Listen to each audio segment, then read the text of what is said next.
What's going on, everybody? D-Style Boxing here. You're tuning live to the 72nd edition of the Round Table, being joined by Maestro A Boxing from Maestro A. Check out his channel here on YouTube. Joe Habib from Ringside Reporter, and Sasha Jones from Women's Fight News. She's got the merch and everything. You know what I mean? So there you go. And then of course, the dude from the U.S. has a Union jacket. There you go. All right. So with that said, Joe Habib, you're from Boston. You all started a Revolutionary War because of taxes. Now you're paying higher taxes and you're wearing a Union Jacket T-shirt. Explain yourself. I'm the original Benedict Arnold, baby. All right. UK's finest. I'm a spy. Oh man. A lot to talk about today. We're going to go ahead and start here with the kings or queens of the continents. Game of Thrones style. You know what I mean? We're going to go ahead and go around here. We have some other people that are going to be coming on. They're running a little late, but it's okay. All right. We'll be having some people in the second hour as well. Joe Habib, talk to us. Okay. We're going to start with a continent. Let's start with Australia, right? Who is geography class? What's next? Yes. You start asking me algebra problems. And you got to pass too. Like, you know, that's the other thing. You have to pass. So talk to us, B. Australia. You know what? Sure. People won't like this answer, but I'm going to go with Tim Tszyu. I think Tim Tszyu is going to be the man. I'm supposed to say George Kambosos right now, but I'm not going to do it. I'm going to say Tim Tszyu. Okay. All right. Sasha Jones. Who do you got for Australia?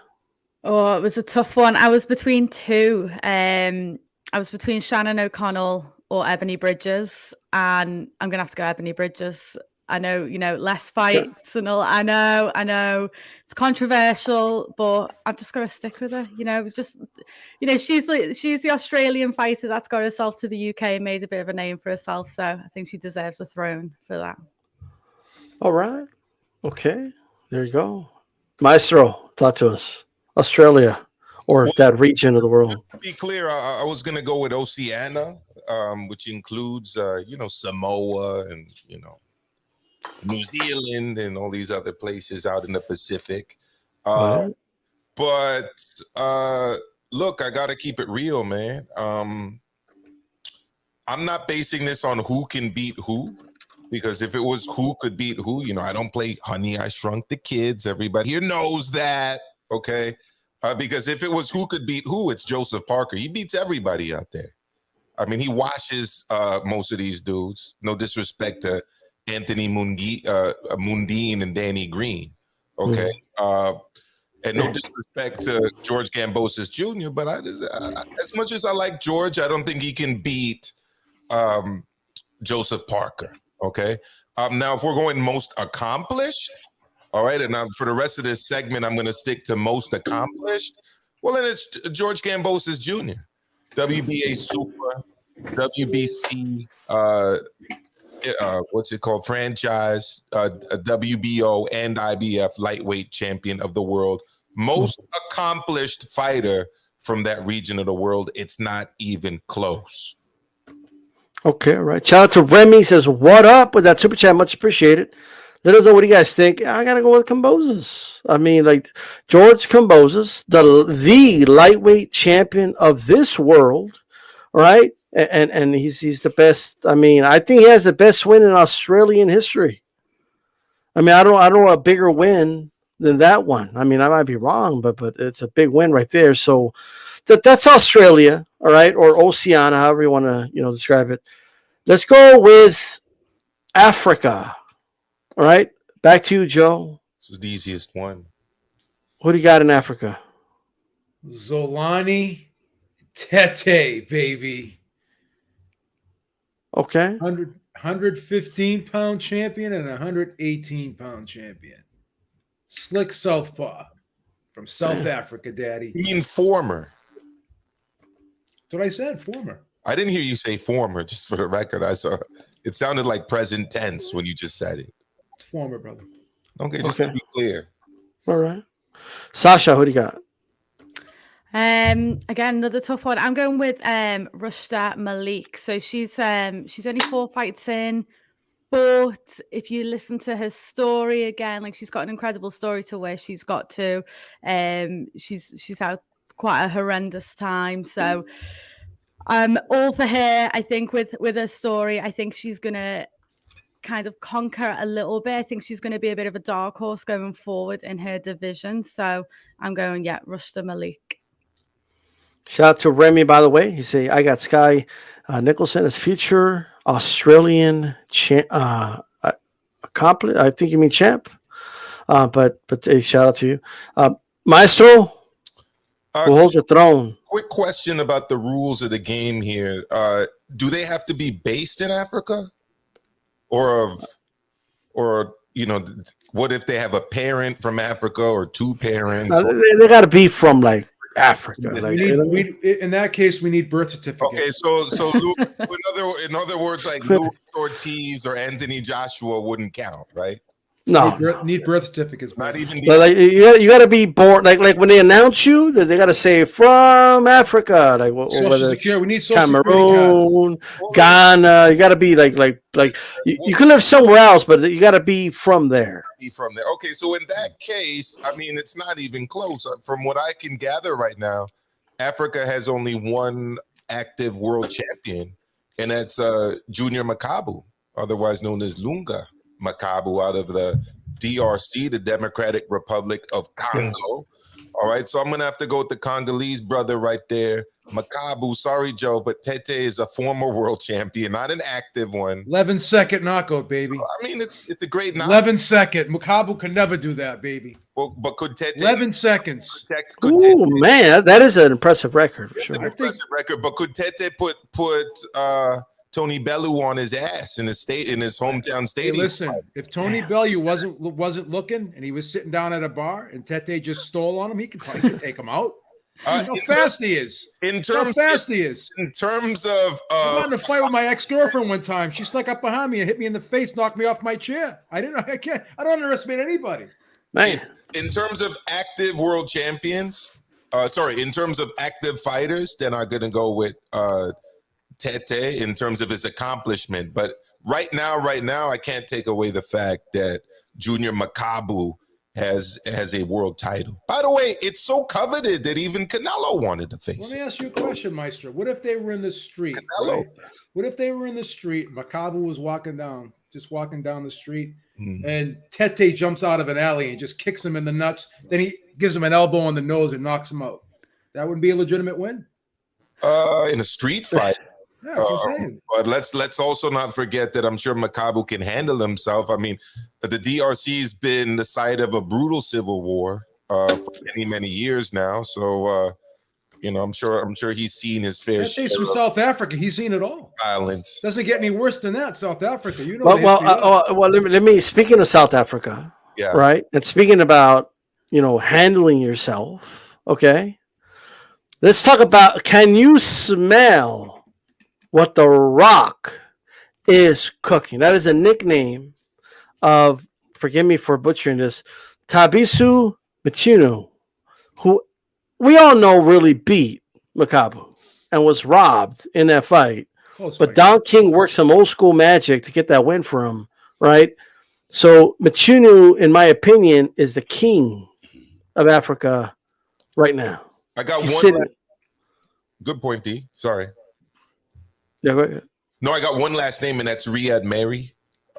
He's the WBA regular champion at cruiserweight, so it's another African in the cruiserweight division. He's actually looked pretty good. He's right there under Goulamarian, and he's a Belgian-based fighter, but he's actually born, I believe, in the Ivory Coast, Côte d'Ivoire in French. So I got to put him up in there too. All right, so shout out to Puro Sur and knocked out by Kenny Lee Groves in the chat. Check this out. It's going to get a little more interesting now. Let's go to South America. Back to you, Beeb. Who's the best in South America? I'm going to have to go with Brian Castano. He really impressed me in that Jermall Charlo fight. Got to give him his props. Did his thing, huh? Did his thing? Okay. Yeah. All right. Sounds good. Reminded me of Sergio Martinez in that fight a little bit, with the ambush style, in and out, in and out. Okay, all right. Sasha, who sits in the Iron Throne in South America? I'm gonna go with Daniela Bermudez. You know, she's I think she's had success in like 4 weight divisions now. I think she had a bit of a tough fight against Amanda Serrano, but everyone does against Amanda. But yeah, I'm a big Bermudez fan. Well, the whole family are good boxers, aren't they? So. All right, okay. I like it. Maestro. Well, if you're basing this on post-fight press conferences, I found Puma Martinez's post-fight press conference to be interesting, to say the least. When he won his world title, I was very. I found a very entertaining post-fight interview, to say the least. But we're not basing it on that. We're basing it on in-ring accomplishments.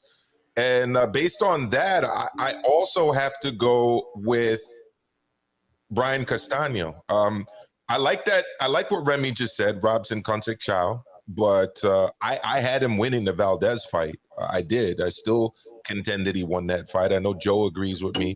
I'm pretty sure you do as well, D-Style, or no? You had Valdez? Yeah, you did. Me, yes. Beeb, no. But I think Beeb had I had it a draw because I had to take that point away. Valdez got the victory by 1 point. Terrible point deduction, though. Horrible. One of the worst point deductions of all time. So if you got all these guys crying about Catterall against Taylor. I mean, where were the tears for Concept Chow?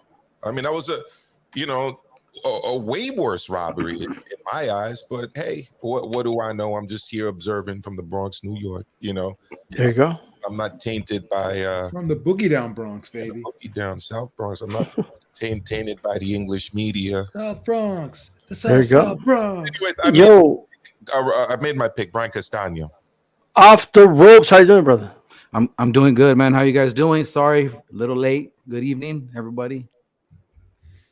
All right, so really quick, who got for Australia? Who sits in the Iron Throne in Australia for you? Australia, for me, there's only one, right? It's George Kambosos, man. Okay. He beat the guy that beat the guy. And, let's see what he does now. Not sure what source said this, but I thought I just saw right now like a notification that Lomacheko is ready to go. It's pretty much a done deal. But don't quote that on me. Don't quote that for me, but let's see what he does. If it doesn't happen, we're suing you.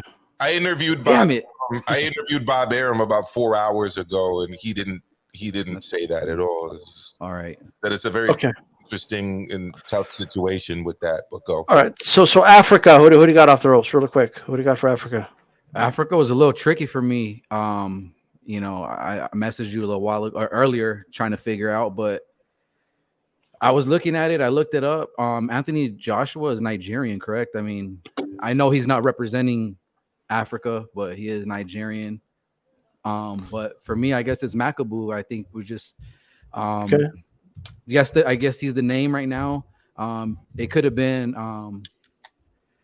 several other people, but for me right now, it is Makabu. Let's see what happens in the future. And it's not like there hasn't been any talent out of Africa, but right now seems a little slow at the moment. Who do you got for South America, brother? South America. I think I just heard Maestro say it right now, Brian Castano, and that's who it is for me. Yeah, I'm gonna agree. I think for at least for the men, at least Brian Castano is the main guy in South America for sure. Martinez just beat Anacajas, and I think that was a solid win.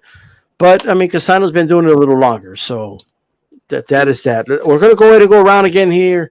It's getting good. Let's go with Europe right now. Right now, I'm just gonna say this right now. If Eastern Europe, if you want to count it for Europe, for Asia, that's completely up to you guys. Okay, but Joe Habib, Europe. What do you got? There's only one Tyson Fury. The best in all of Europe, Tyson Fury. All of Europe. You're getting it. You're getting it, Dillian White. You're getting it, man. All right, Sasha, Europe. What do you got? A lot of great, women fighters over there. Yeah, there's loads, but it's got to be Katie Taylor. Got to be Katie Taylor, undisputed, unstoppable, really. So no question. You know what? I'm going to agree with Sasha. Katie Taylor gets a throne. What do you think? What do you think about that, Joe? What do you think about Tyson Fury ain't going to sit in that throne? I love you know what I mean? Taylor. Katie Taylor actually sent me this shirt. I can't be mad at her. Okay. It's two different sports, guys. Two different sports. Oh man, but I'll say that. How about that? But for the men, I will say this: he did have a. It wasn't his best performance, but I still got to say Josh Taylor, right? That's what I will say personally. I know he didn't look so good in the last fight, all right. But to me, he's, I'm just saying, off the ropes, Europe. Who sits on an Iron Throne? There's a, it's pretty deep as far as talent, and then in the future to see how Europe goes, or who's the next guy to sit on the throne. Katie Taylor is actually really a good one, and Josh Taylor, I think if he would have had a convincing win, for me he would be my first pick, but I'm going with Tyson Fury. I agree with Joe on this. Wow. All right. So it's like that, huh? You didn't get that 20 I sent you? You didn't get that $20 payment to agree with me at all times? You didn't get it? All right. Puro Central, how's it going, bro? Little Penny says, Katie is the bomb. I love Katie Taylor, though. To be Maestro, good. Close second for me. Yeah, right. So again, this takes me back to our round one when we were doing Australia/Oceania, and I said, is it about accomplishment or is it about who beats who? It's your list, brother. Whatever you want it to be, baby. It's your throne. You know what I mean? Like, I'm gonna go right now. So if it's about who beats who, then it's the Gypsy King. Tyson Fury, baby. I mean, there's only one baby. Tyson Fury. We know that. All right, and all of you guys in the chat hating, you're just big dosses as far as I'm concerned. Dosses, you're all dosses. All right, but I did say in the first round that my list ain't about who beats who. It's about accomplishment. Oh, you see, Joe, he's not picking Fury. Ha ha! That's what he got. Based on accomplishment, you got to go with the former undisputed cruiserweight champion of the world, who now happens to hold the WBO, WBA Super, IBF, and for those who care about it, IBO heavyweight title of the world. I'm talking about Alexander Usyk. Most accomplished European fighter. It ain't even close. Is he allowed to change his mind, D-Style? He said Tyson Fury. No. If he changed his mind from Tyson Fury, yes. You know what I mean? Like I will allow it, given circumstance. I don't know if he's allowed to change his mind.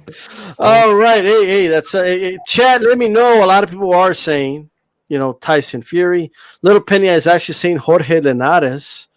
I don't know now. He just got knocked out, and he lost his previous fight to Linares. To Haney. Yeah, I don't know about that one. Talk about Valero next. I mean, come on. Yeah, I mean, right? Whoa. I mean, at this point, why not just say Monsoon? You know what I mean? At this point, whoa. Right?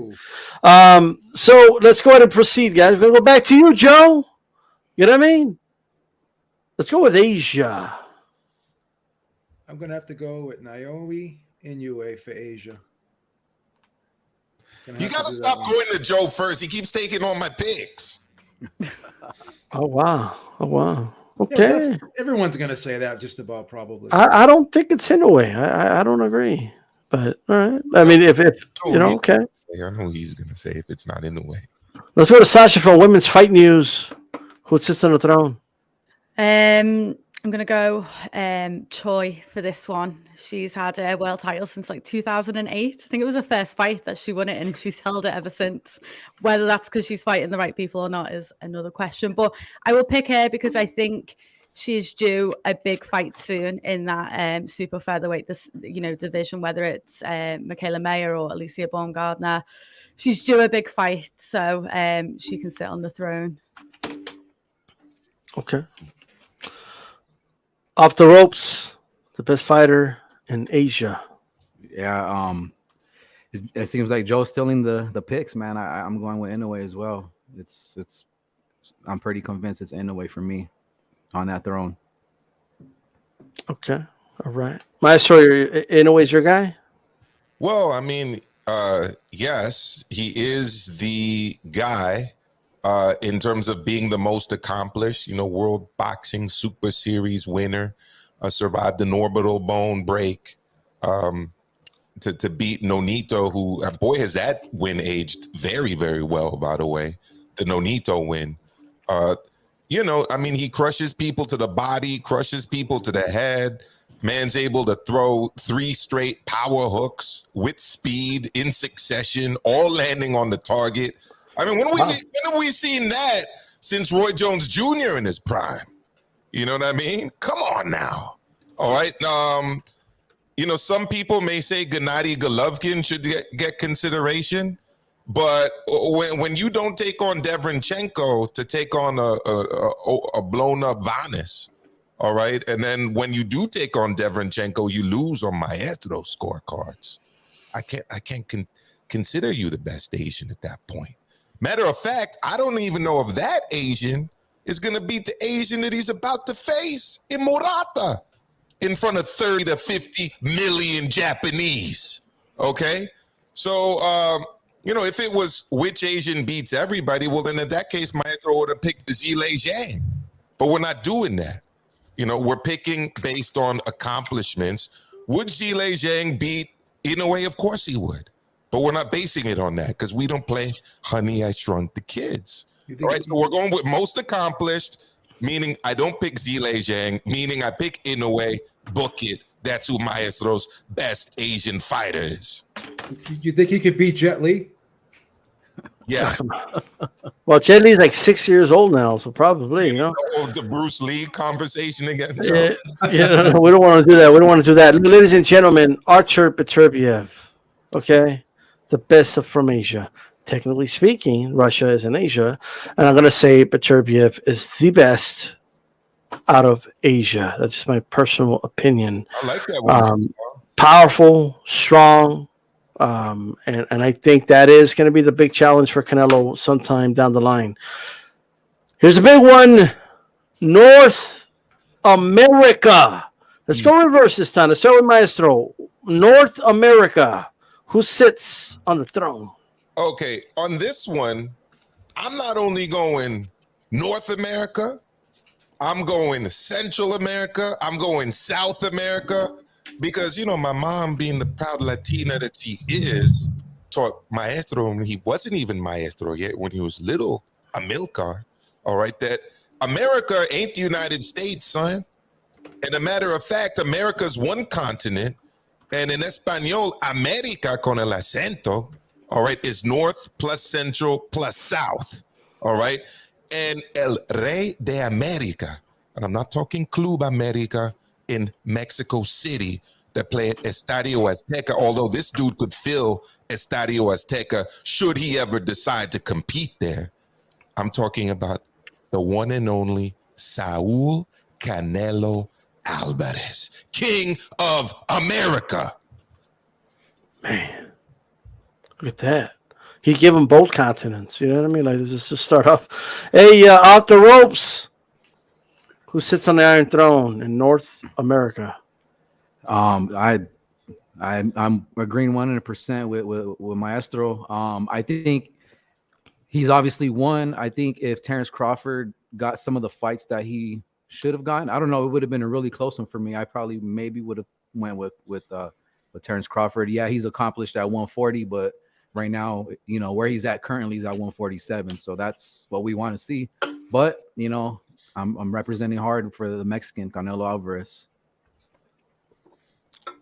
Citron Sun, we did go over that for sure. Beeb, what do you got? Best in North America. In this particular category here, the accomplishments are just too great to not go with Canelo Alvarez here. This is a great topic because Maestro did really turn this into a geography lesson.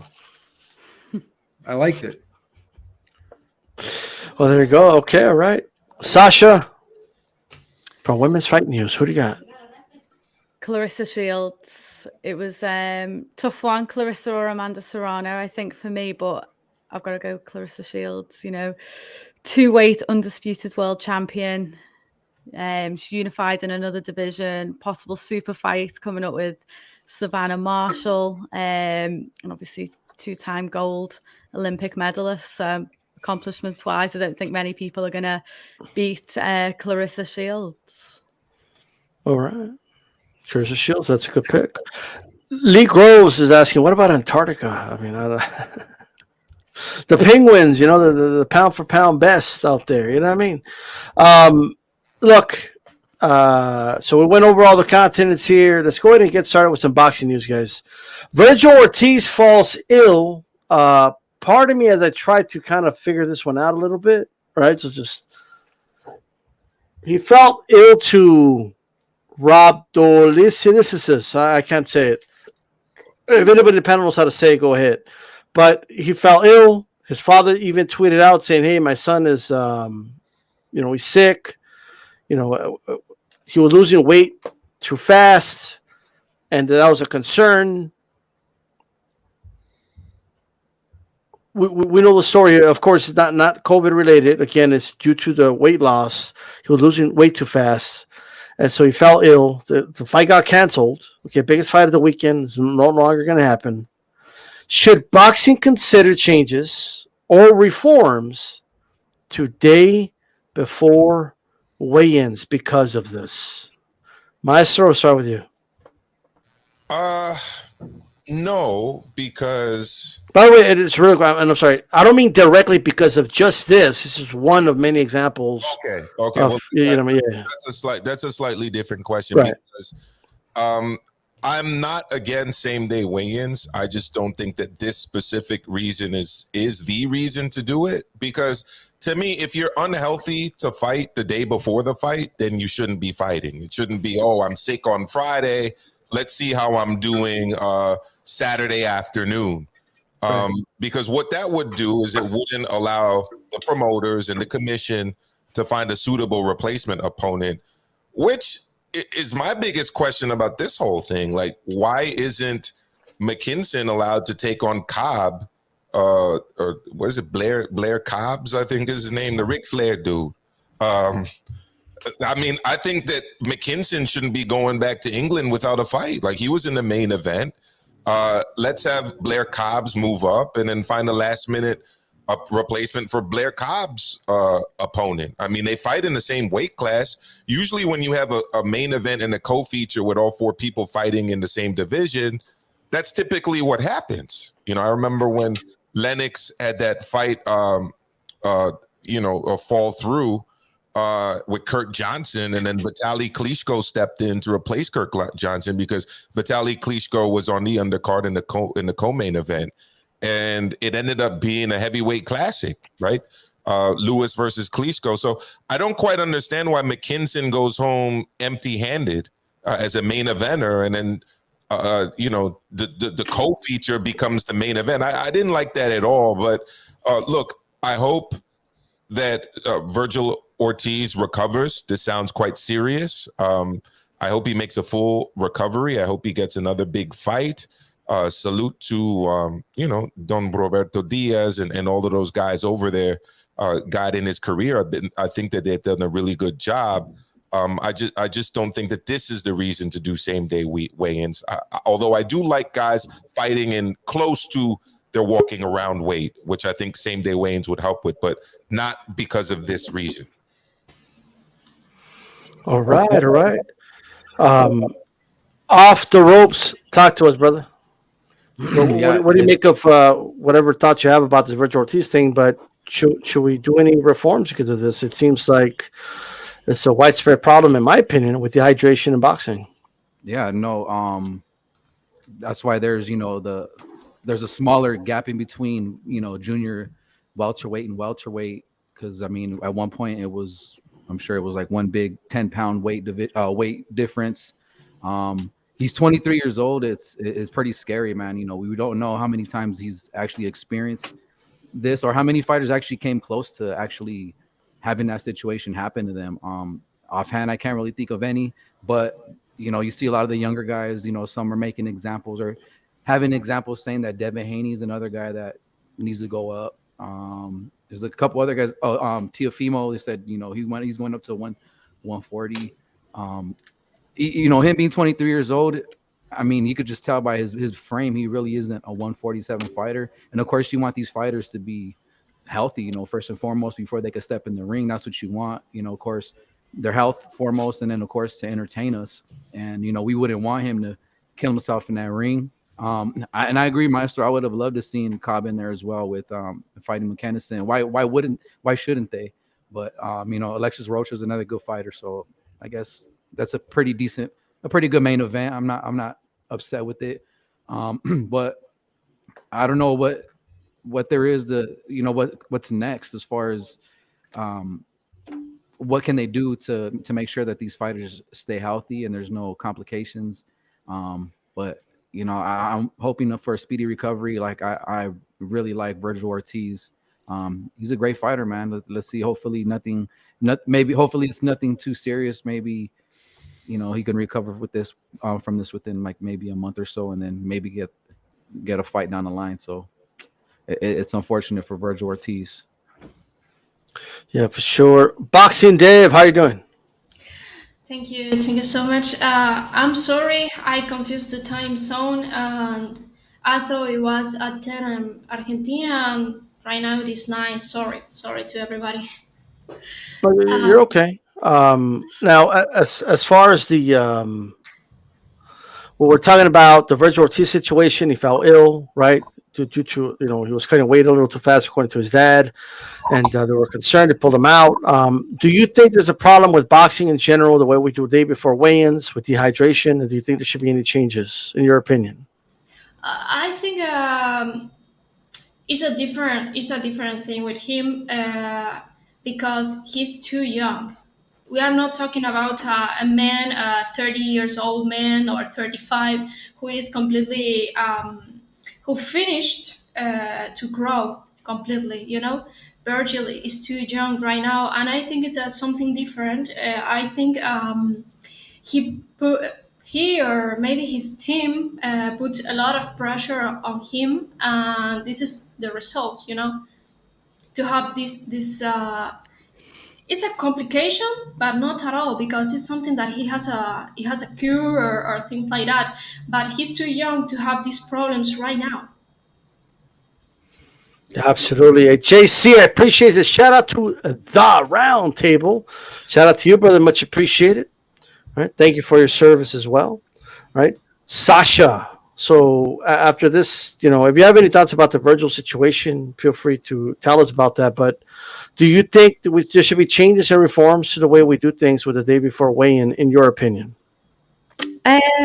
No, to be honest. I think we're seeing it more and more with fighters where they're just trying to hold on in the wrong weight for too long now. And I just believe, through your camp, you will know that if you're draining weight, it's just not for you. Obviously, what's happened is very serious, but we are seeing it more and more where fighters are getting to the day before, they're either missing weight or struggling to make it. And then we see it where they lose, and then straight away the excuse is, well, the weight's not for me. And I just think you must know that going into camp, if it's been a struggle for you to cut weight, that you're just trying to hold on to a division that's just not right for you, and it just becomes dangerous. And I think what I wouldn't want to see is the same day weigh-ins. And I think with the culture of boxing at the minute, I think we'd see a lot of fights would not go ahead the day of.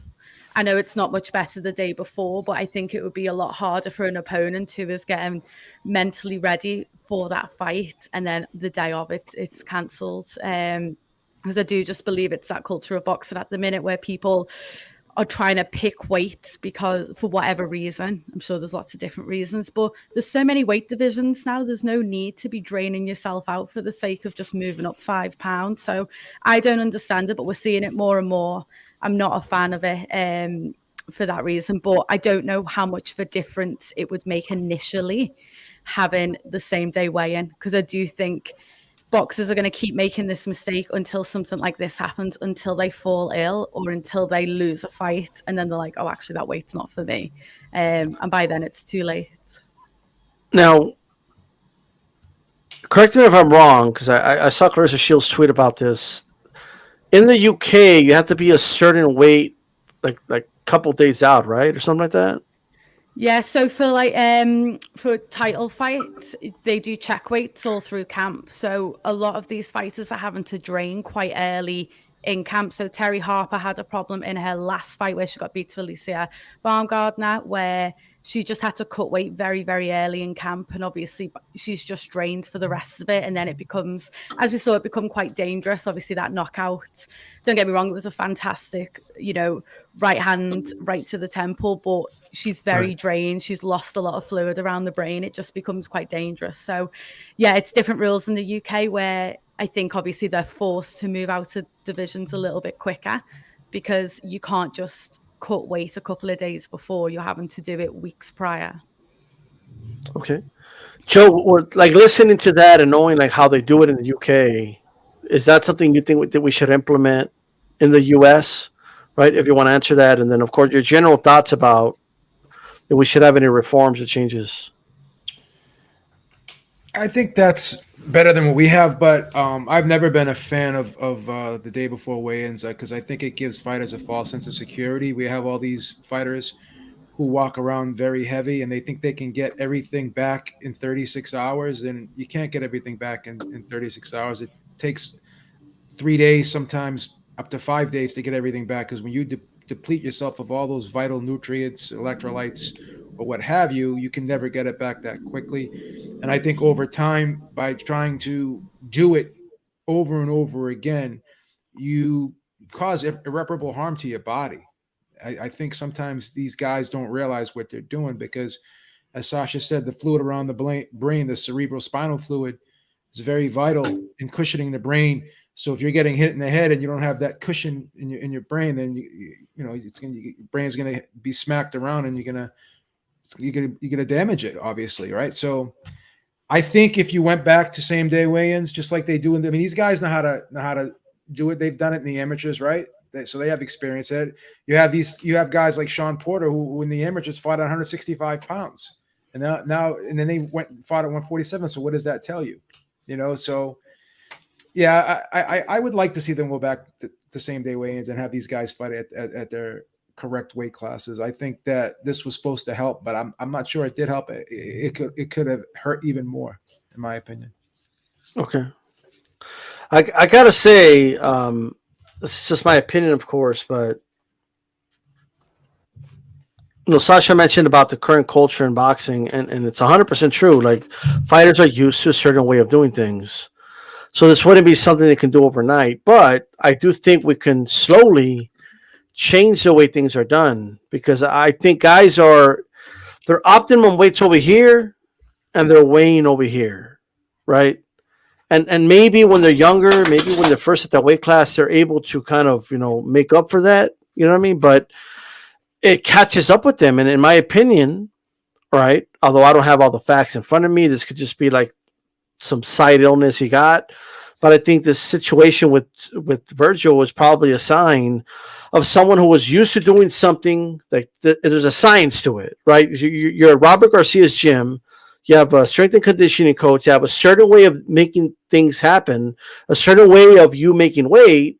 And then when you leave, right, even if you get another strength and conditioning coach, he doesn't know you like that, right? He has a different method, and maybe it doesn't quite go with what you're used to, right? So I think it had a lot to do with that, in my opinion, although, again, I'll concede 100%. I'm not saying I have facts about that. But this is a sign of things that I think we need to change. I think we need to change I heard Mauricio Suleiman say, well, one time he said, maybe we should go 48 hours before the fight. No, that's going to do is make them cut more weight, right? And they're going to rehydrate more within those 48 hours, okay? Dehydration is a big problem in the sport. It's a big problem in the lower weight classes. We don't see this a lot in higher weight classes. They're more separate and more apart. and it's one of the leading causes of death in boxing: dehydration and mismatches. So we need to obviously address it, right? I don't know if the answer is specifically going back to same day weigh-in, but I think some type of process, like maybe the way the IBF does it, where it limits you how much you could rehydrate, and them knowing that will make them fight in their actual weight class, right? I think it's time for Vergil to go to 154 if his life is in danger, making 147 pounds. You know, it's just my personal opinion. And one thing I agree with, a lot of you said this, and it's, you know, we do got to put some of it on the fighters and their teams, right? You are making this decision to make this, you're trying to do a weight cut to gain an advantage, you know, and I think we do got to put some personal responsibility on the fighters. Anybody have anything to add before I proceed? Yeah, this dehydration can make this worse, but it's not a cause of it. One of the causes of it is like severe exertion, and he's used to training hard, so this may be hereditary too. We don't know. Yeah, so I'm not sure if it's just the weight cut itself. I mean, he did put his body under a lot of stress, but obviously he's used to doing that stress. So I'm not sure if this could be hereditary or something, because it's very rare. This is a rare occurrence. There's less than 200,000 cases of this. Okay, that's a very rare. It's very low. Yeah, it's a very rare condition. Is it possible, and others will know more than me about this, but is it possible that changing training camps and regimens could have caused this, right? So instead of having a strength and conditioning coach that it was more efficient with you cutting the weight, that he was working harder doing other stuff, and maybe it caused it. Yeah, I think it's possible that it could have hurt him in some way. What I'm trying to say is there could be something underlying that caused this too. He may have had like a deficiency, or this could have been genetic, and obviously, the excessive training and the changing and stuff could have exacerbated it. You know what I mean? So I don't know, but dehydration itself doesn't cause this. It makes it worse. Go ahead, Maestro. No, it doesn't. And quite frankly, I find it quite interesting and, dare I say, alarming that we don't have any substantive answers on these questions. I mean, with all of the people doing academic research, that are affiliated or working for universities all over the world. We started off talking about the various regions of our planet. All of these countries in all of these continents have people studying exercise science, studying kinesiology. Sasha Jones, she's out there in the UK. I mean, they've got the Loughborough University is like one of the leading ones out there studying these things. I'm looking up an article, it says the current state of weight cutting in combat sports. This was a peer-reviewed article, done by academics. And at the end, for any of those who want to look it up, it's by Barley, Chapman, and Abyss. It says, despite substantial discussion on managing weight cutting in combat sports, no clear solution has been offered. Given the prevalence of weight cutting, it is important to develop a deeper understanding of such practices so appropriate advice can be given. This was published in 2019, literally right before the pandemic. And I haven't seen any academic research published on this topic since then. And, this is a serious issue. A combat sport is a sports domain where people can get seriously hurt. The idea that we don't have, again, more information about this topic, I find very interesting. I just don't know why it's not a more research field of sports, of exercise science, of kinesiology, of physiology. People in these domains have got to do a better job, I think, of exercising this issue. We definitely need answers, right? We shouldn't have to be asking so many questions Like, because right now we're just doing guesswork with this Vergil Ortiz thing, and we're just doing guesswork in general. And I think we definitely gotta. This should be down to a science at this point. Like people should be able to, like, commission should be able to look at fighters and say, "Yo, you ain't healthy, dude. I don't even know why you're trying to make weight right now. Like, we're gonna cancel your fight."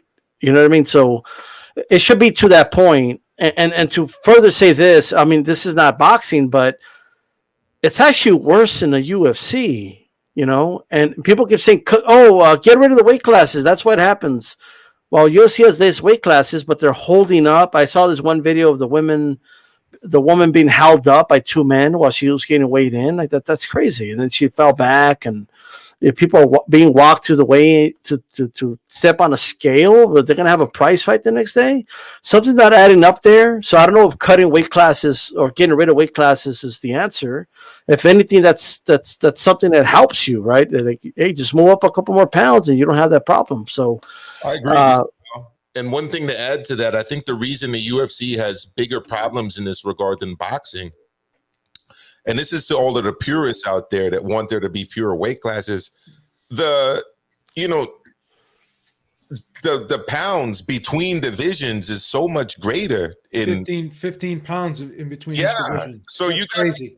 You got guys that would be, fighting, let's say, as super middleweights, if they were in boxing, like trying to make literally junior middleweight in the UFC. I mean, it's crazy. I mean, the gaps between the weight divisions. So I think boxing is actually doing the right thing with the number of weight divisions, which is why I wasn't even against like this whole Bridger weight thing. I was just against the cynical use of a child that was a victim of a dog attack. But I won't talk about that one more. We can say that again. Let's go ahead and proceed, guys, and let's talk about this Showtime schedule that was released. Okay, so here it is. So there it is. Okay. So here are the fights, guys, and we're gonna go one by one here, and I want you to grade it, right? We got Tim Tszyu versus Tero Gashai, Erickson Lubin against Sebastian Fandora, Errol Spence Jr. against Ugas in a pay-per-view, Jermall Charlo against Brian Castano 2 for the undisputed 154-pound crown, David Benavidez against David Lemieux. And another great blockbuster pay-per-view that I know Maestro was excited for is Gervonta Davis versus Ronaldo Romero. June 4th, Stephen Fulton against Danny Roman. And then we have Jermall Charlo against Suleki, who didn't even bother. Look, they didn't even bother finding a picture for this dude. Shit's crazy. And then Mark Maxaya versus Ray Vargas. I actually like that fight. That will be July 9th. Okay? So it looks like this is their spring and summer schedule. This is it, ladies and gentlemen. All right, so enjoy it while it's here. Give me your grade, A, B minus, B plus, C, F, I don't know, whatever it is, and tell me what fights you like, what fights you don't like, and what are the kind of like so-so to you. Let's start with you, Sasha. What are your thoughts? I mean, to be fair, this is the first time I'm seeing it. Okay. I don't know how impressed I am, in all fairness. You're not that impressed? No, I'll be honest, I'm not. There's a couple, don't get me wrong, there's a couple, but like Errol Spence Jr., yeah, all for that. Okay. Davis, yeah. But let me zoom in a little bit. But so what about Tim Tszyu against Gaché? Are you? Yeah, that one. Yeah, I think out of all of them, though, there's 3 that excite me, and I think the rest I'm not that excited by. You're not that excited for Tank Davis against Romero? No, she's not impressed. No, all right, it's on pay-per-view. I want to tell you this. So Americans have to pay like $79 for that fight. Yeah, your pay-per-view is crazy though in America. I mean, we all kick off our pay-per-views between like £25 and £30, which is probably like, I don't know. Like so what do you give it? Like what grade? What do you say? What grade would you give it? I'm gonna be a bit harsh and say C. I'm gonna give it a C. A C, okay. I'm just comparing it to some of the Matchroom shows that have come out, boxer shows. I just think they're a bit better. I could be being biased, so. Okay. All right.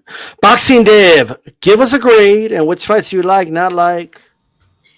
Okay, I think it is interesting the fight between Team Tissue because the winner of that fight could be a possible challenger of the winner of Castaño and Charlo. Yes, Tissue and Gusha. Sorry, I forgot the name. That would be a good fight. So, and Tissue is the first time fighting in America, I think. So that would be a good fight. He has to show all of his skills in America. Yeah. Then the most important fight here is Castaño against Charlo because in the first fight Castaño won. Everybody here knows that, or maybe not, but I think that would be a war. Would be a war. Yeah, will be a war because I think that it's personal. Charlo has been talking a lot about Castaño's injury or what happened in the past with his past opponent or things like that. So now I think it's personal and will be completely interesting. Then maybe, I don't know, Benavides against Lemieux. It's not complete. I don't know. It's not interesting because everybody want to see Benavides against Charlo or Charlo against Mungia. I think Lemieux is not in the equation anymore, and I don't know. David is going to win. So somebody tells you, give it a grade. What would you give it? An A, an F, B minus? D. A D. Wow, man, what's going on? All right. We want to see the best fights. We want to see the best fights, and I think Benavides against Lemieux is not one of the best. Benavides against Charlo, yes, will be. Okay, I got you. Okay, Maestro. I mean, you are a maestro, right? Like you got to give us a grade. You know what I mean? So a student brings you this paper right here and says, "Hey, this is the best I got. This is the best fights I got." What grade do you give them? Well, I mean, overall, I'm going to be giving this a solid B. Okay. Oh wow. Okay. Solid B. I'll go through them. Tim Tszyu, Terrell Gausha, I give that an A. Lubin Fundora, I also give that an A. These are great fights for Showtime, for not being on pay-per-view. Errol Spence Jr., Yordenis Ugas, I give that an A+. I like that fight. It's a unification fight. How could you not like it? Right. It is on pay-per-view, but guess what? That's the business. That's the economics of boxing right now.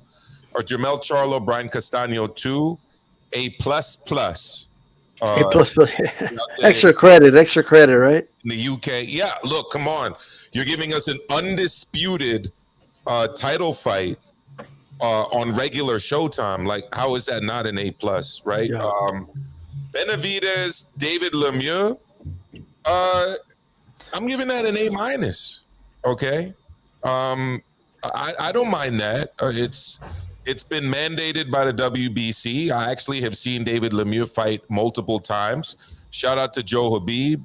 A lot of people don't know this, but David Lemieux is actually Lebanese background. I believe Lemieux is actually his stepfather's name.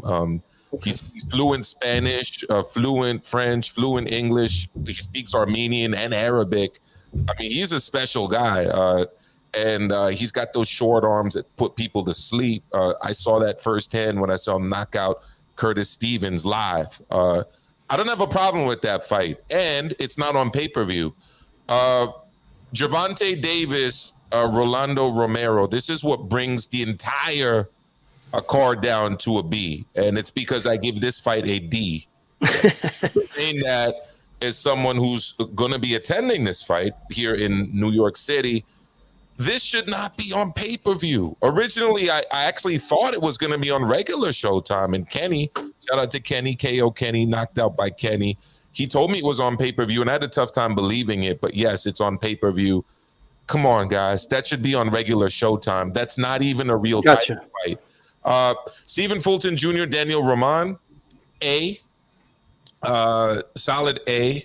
I'd rather see an undisputed fight at this weight division, but I guess that's asking for too much. Right. I don't think it should be, but I was hoping to see undisputed. But obviously, the other pieces of that puzzle are Matchroom DAZN, so maybe that's why. At least I think they're Matchroom DAZN. Jermall Charlo against Suleki. Again, this is what drops it to a B because this is a D level fight. This one, even though it's on Showtime. And then Magsayo Ray Vargas, I give that an A. So overall, solid schedule with a couple blips on the radar. Okay. Unfortunately. Gotcha. Okay. Beeb, what are some of the fights you like, dislike, and what grade do you give it, brother? I hate the Charlo Suleki fight. That's an F. Wow. The tank fight is a D. I actually give the Benavidez Lemieux fight a D too. I don't like that fight. But here's what helped out the card a lot. The Stephen Fulton fight is a B. The Castano fight is an A. Can you scroll up a little bit so I can see all of them? I'll grade them. Sure. Spence fight is an A. The Lubin fight is a B, and the Zoo fight is a B. I graded it. Came up with a 79, so I'm giving this actually. This is going to be a B minus, actually. A B minus. Right. All right. Okay. Off the ropes. Talk to us. How do you score it? Okay. I mean, I think we're all gonna agree the Charlo Suleki. Big F. Gervonta Davis and Romero. I think those are the two that really bring this down. Lemieux and Benavidez. I give this one like a C plus B minus. I mean, all the fights are great. I'm looking forward to several of these ones. I really like the Lubin and Fundora. We saw Fundora struggle in his last fight on the Gervonta Davis scorecard. Lubin is on a big comeback after losing to I think it was Jermall. I might be wrong, but he lost to Charlo and he's been on a tear ever since. And this is what you want to see. It's a title fight, for WBC. Castano and Charlo, that is an A for me. Stephen Fulton and Danny Ramon, that's another good fight. I like that one as well. I would give that one an A. Mark Magsayo and Ray Vargas, I think this is a pretty decent one too. We saw Magsayo against Russell and Ray Vargas fight on the undercard of the Canelo and Plant. Looks solid, man. I think this is going to be really it's a good overall card except these two fights. But I think the one that I'm really looking forward to the most is the Spencer Ugas and see where the 147 division goes from here, because we don't know how good Errol Spence really is. And Ugas, I feel like he's a southpaw killer, man, and it'd be cool to see what he does. But an overall, man, I think I'm gonna give this one a solid B as well. Man, well, here's me. Let me go over it really quick. This is the boxing summer, spring and summer, by the way. Okay, not just spring, but the summer too. Like I just want people to think about that for a second. Okay. Yeah. So I like the Tim Tszyu fight for what it is. These are the type of fights you want to see. A star in Australia, and then now he's going to make his U.S. debut. Is what it's all about. Taro Goucher is a good opponent. We're going to really find out a lot about Tim Tszyu. I think we already know. I think the kid is the goods. The way he handled, a lot of his opponents has shown me that he is the goods. Okay, but Erickson Lubin, Sebastian Fundora, who doesn't want to see that fight? I mean, Sebastian is like a towering dude, okay? But anyway, Tim Tszyu, I'll give that a B. Lubin Fundora, I'll give that a B+. Errol Spence Ugas would be an A+, but it's on pay-per-view, so it's an A for me, right? It brings it down a little bit. I love it. Jermall Charlo versus Brian Castano, 2 A, and as many pluses as you could possibly add, and we're not going to pay pay-per-view for it. Yeah. Like, that's amazing, right? However, look at this. From April 16th to the 14th, we're going to wait a whole month for Showtime to give us a fight, okay? They're not part of the April, but maybe that makes sense because April is loaded. It wouldn't make sense for them to put, I guess, a fight late April anyway with the big fights happening. Charlo Castaño, best fight in my opinion. Benavidez Amiu, trash. Davis Romero, trash. Fulton, Danny Roman, I love this fight. I would love to have seen Undisputed too, but Roman has earned his shot, and he's going to get it. So shout out to him. This is going to be a great fight, by the way. Underrated fight. Jermall versus the Avatar to the right there called Suleki. They didn't bother finding, like, they want me to care about this fight, but they didn't even bother finding a picture for the dude, right? Now, you want me to grab my remote, turn it on the TV, and go watch this fight when I have all these other options, but you didn't bother finding a picture for Suleki. That's pathetic. Magsayo Ray Vargas, underrated fight. I'm looking forward to it. Overall, give them a C+. Okay? That's what I'll go ahead and give them. That's just my opinion. And that is that. Okay? With that said, we're going to go ahead and proceed here, guys. All right? We're going to go ahead and proceed, and let's welcome the one and the only Johnny Sig in the building. How's it going, Johnny? Excellent, bro. Thank you for asking. How's everyone doing over here? We're doing great. I agree with a lot of people's opinions. Milcar, I'm going to start with you. The pay-per-views, this is insane. This should be on regular network television to build a brand of fighters. Like 100%. Yeah. Like, why are we paying? Like, I don't pay for it. You know, I'll watch it. I'll watch highlights. But nowadays, like, it's not that I don't respect fighters. It's like they're asking us too much. They're asking too much for us to put out as fans of Milcar. And I really respect the fact that you brought that up. And, you know, D-Style, Suleki, I told my wife, I'm like, no photo? You got no respect for homie? Like, what are you doing? How does he not have a picture? Go on his Facebook and just copy it.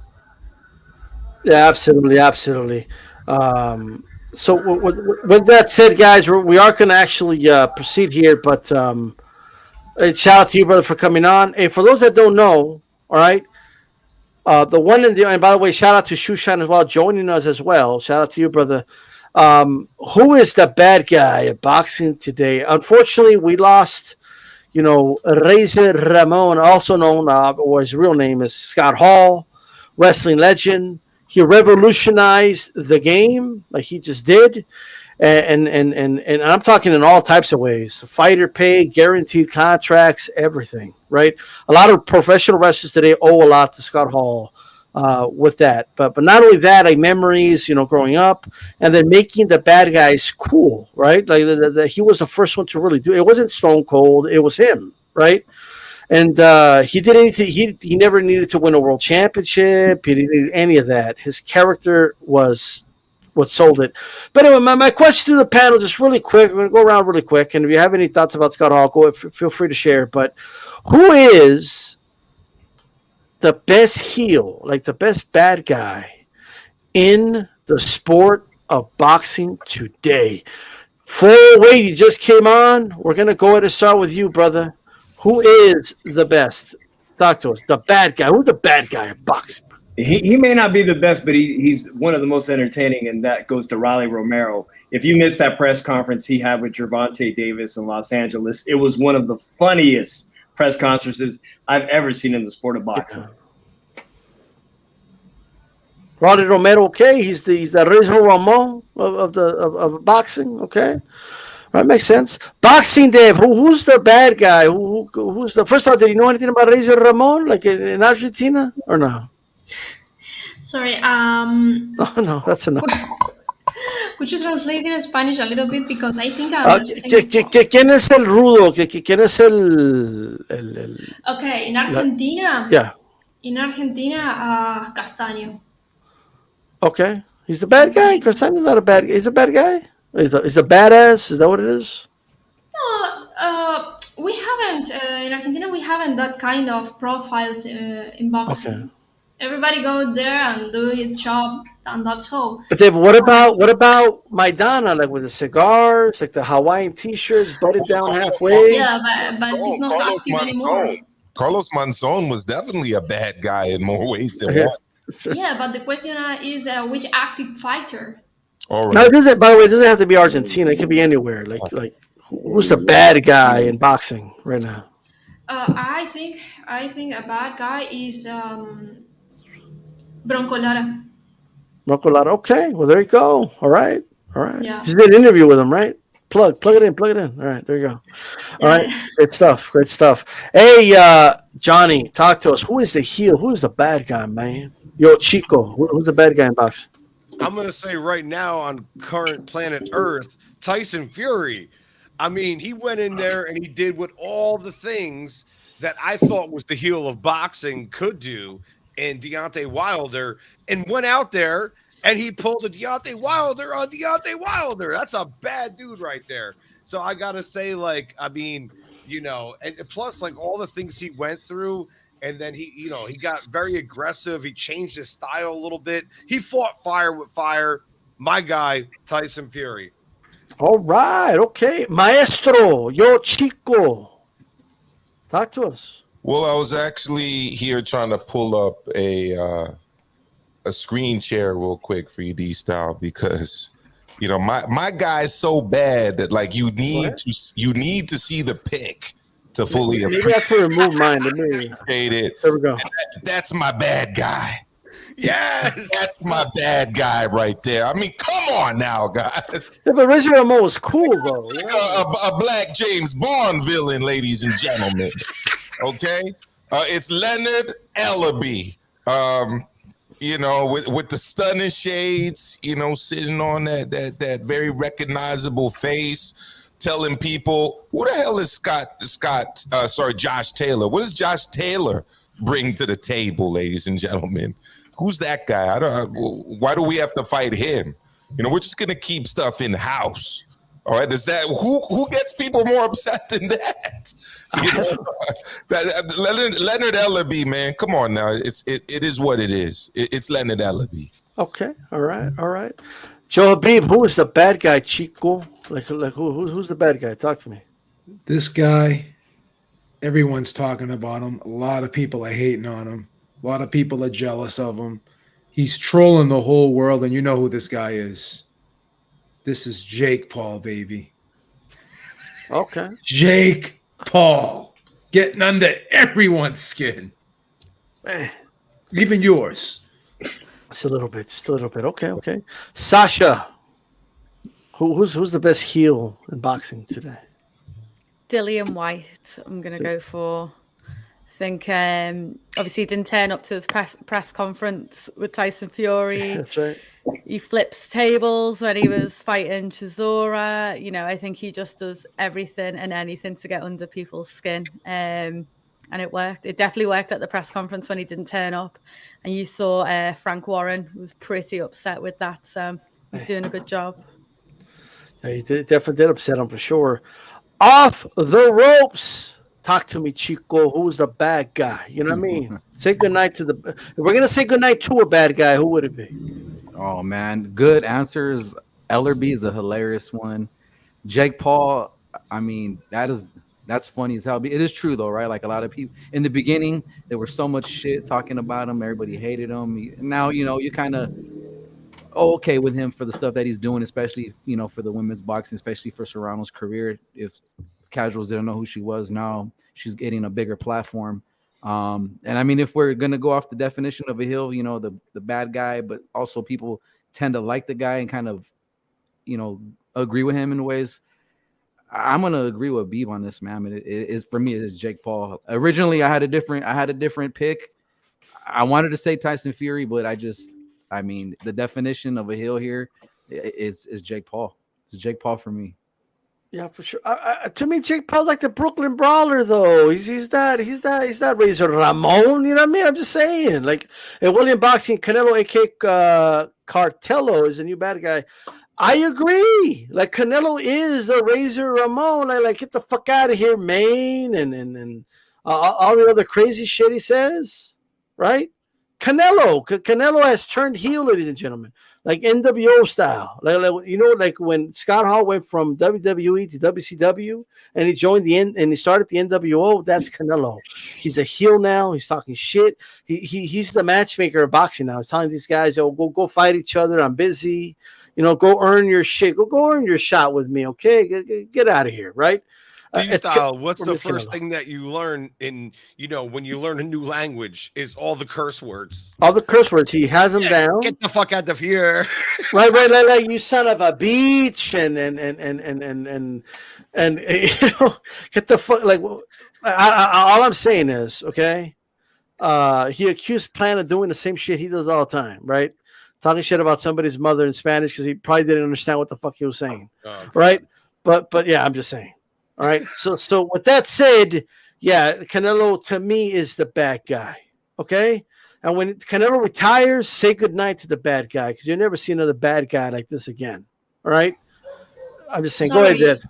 Go ahead. Sorry, but Billy Joe Saunders got his nerves. So I think the bad guy more than Canelo is Saunders. Hey, Billy Joe is good. When he did the whole beefy thing, it's beefy. Go ahead, Joe. Oh, okay. I thought you were doing the Nazi salute for a second, but maybe you're doing what's going on to me. No, this is the power salute. Oh, what's going on here? That's how we do it in Lebanon. We do the power salute. Okay. The Nazi, you have to put your hand out like that. I get it. This is the power salute. Can I give do that on the show? Can I give an honorable mention to heels? Ricardo Mayorga. Like he was amazing with the smoking cigarettes and drinking beer, and he talked all that shit to De La Hoya. And do you guys remember when De La Hoya hit him with that shot that sent him to hell? Like that was pretty amazing. Up at him? Yeah. Yep. Hey, and for anybody out there saying, by the way, why are you talking about wrestlers? This is a boxing show. Let me tell you guys something, okay? One of the best trash talkers of all time is Muhammad Ali, and he got his shit from wrestling. Okay, I'm just letting you guys know that's a known fact. Gorgeous George, he said it himself. Yeah, he modeled his trash talk after Gorgeous George. Yeah, really quick, who's the best besides Ali? Ali's an easy answer. Who's the best trash talker of all time? Shushain, who's the best trash talker ever? Muhammad Ali. But besides Muhammad Ali, not counting Muhammad Ali, like put Muhammad Ali to the side. Who's the best trash talker in your opinion? Floyd did a good job. Floyd, okay, all right. Boxing Dad, who's the best trash talker of all time? Con la boca. Yeah. I think she froze. All right. Mm-hmm. It's John is saying, well, while her internet kicks back in, who's the best trash talker of all time? Roy Jones can't be touched. We hot. Okay. Boxing Dev, you're back. You're back. Boxing Dev. Who's the best trash talker ever? Yeah, I'm gonna whoop that Sorry. Go ahead. Sorry, I got all of the problems today. Sorry.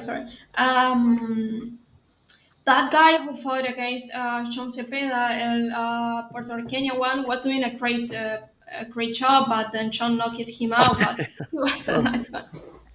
Well, hey, nobody said you have to win your fights to be a good trash talker. That's for sure. Maestro, who do you got? Best trash talker they can remember besides Ali. Other than Ali, I'm honestly gonna have to go David Haye.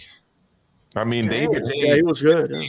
Said things that got like the whole country against him. He told one person he was going to beat him so bad it would be like a gang rape, and then after that they were trying to get him to apologize. He's like, I don't apologize for shit that I said and I meant it. That's exactly what it's going to be like. His trash talk was so bad before the Tony Bellew fight that according to Tony Bellew himself, his wife was begging him not to fight David Haye. David Haye's trash talk when he was well, that didn't work out so well for David Haye, but yeah. No, but I mean, has anyone seen the video footage of him trying to run down Vladimir Klitschko in a I think it was a German shopping mall? Yeah. I remember the T-shirts of the beheaded heads of both. He called him Klitschko as in clitoris instead of his actual name. I mean, he was like David Haye's level of trash talk is second to none. A very X-rated trash talk type guy. Yeah, for sure. I remember the two beheaded heads. Remember the T-shirt with the beheaded heads? I mean, hey, Joe, who do you got, brother? Best trash talker of all time. You can't say Ali. That's the easy answer. But what do you got? Tyson Fury. Oh, come on. There's only one Tyson Fury. Okay, all right. All right. Well, he's got the whole thing with Nasser and drinking a Jacker. You gotta pint. give him Ali that. also reminded me he called him Bitchko with a B. That was another one you see. I mean, Sasha, who is the best trash talker you can think of? I was going to say Tyson Fury as well. Okay. All right. Okay.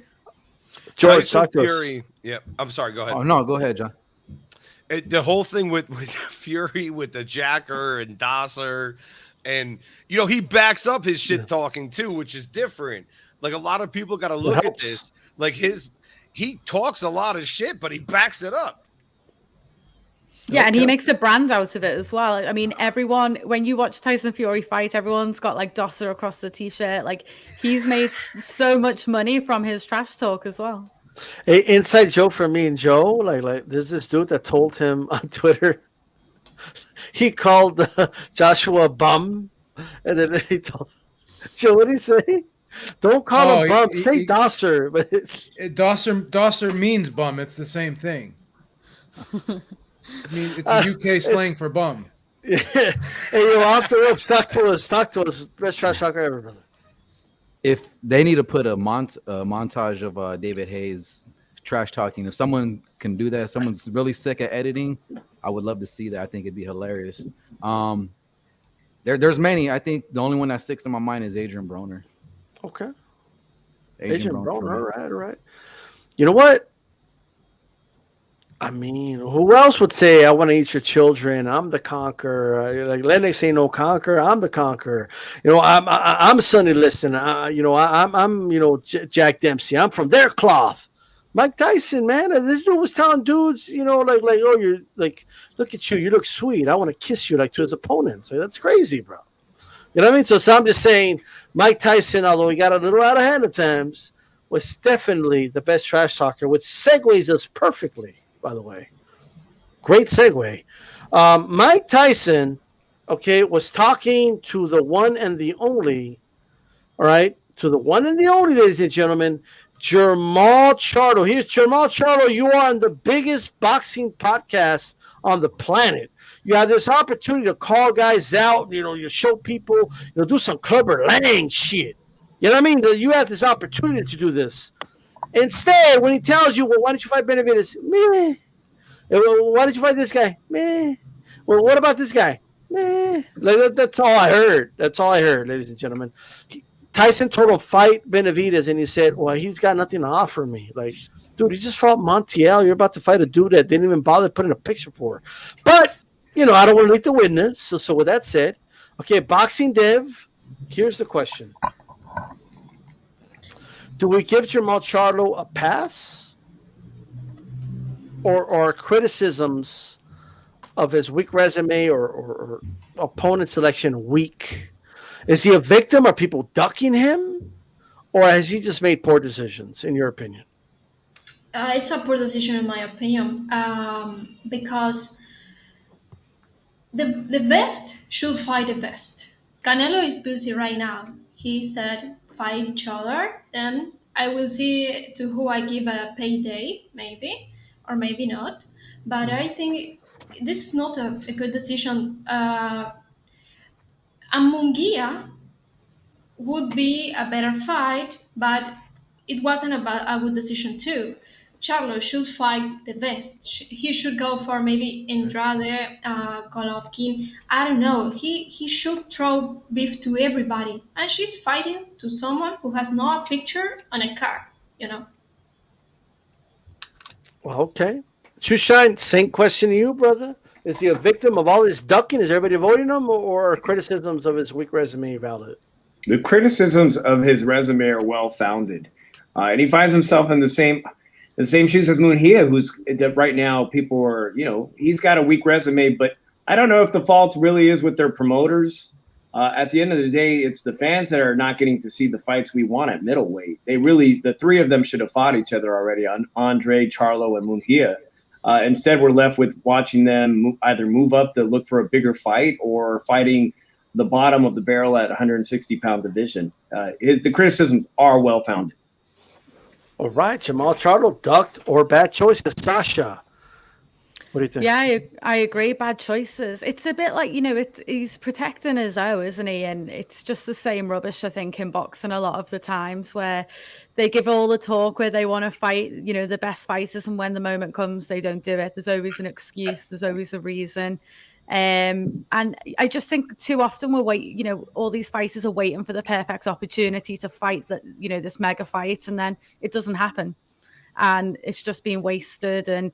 And like you say, the fans miss out, don't we? At the end of the day, we're not seeing these big fights. We're seeing these fights with someone who they know they're going to go out and win, but it's just another win, and it's just a bit more money in the bank, and that's it. All right, Maestro, same question to you, brother. Yeah, I definitely say bad choices. I don't think that he's personally ducking anybody, but yeah, I mean, you get to a certain point in your career where you have to kind of take the reins and exercise some control over the direction that you're taking. I mean, let's be honest, he's not Xander Zayas. Shout out to Xander Zayas, who I interviewed today. He's not a 19-year-old prospect. I mean, he's in his 30s now. He's a grown man. And at a certain point, you have to ask yourself, did you do everything you could to get a fight with Boo Boo Andrade? Did you do everything you could to fight guys at 160?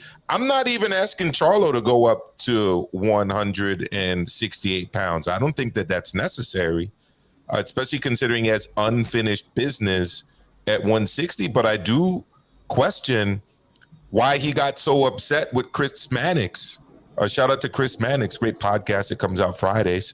Why did he get so upset when Chris Mannix was trying to get you to fight Andrade, or at least just telling you how he felt that was a good fight? I mean, I remember him getting not visibly because I was listening to the show, but like audibly very upset just at the question, why don't you fight Andrade? So I think that it has to be put squarely on poor choices.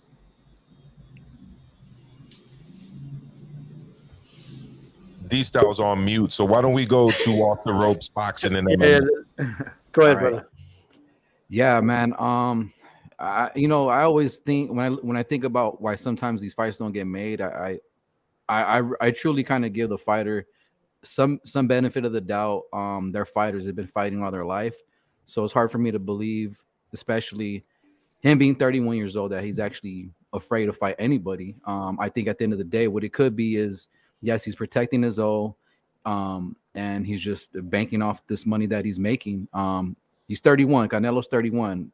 I feel like it's either now or never.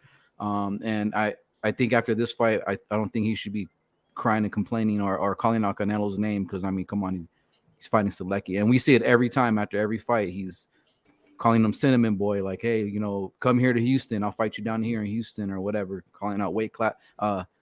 Calling them out, but it was disappointing. I think all of us were looking forward to seeing the Mungia.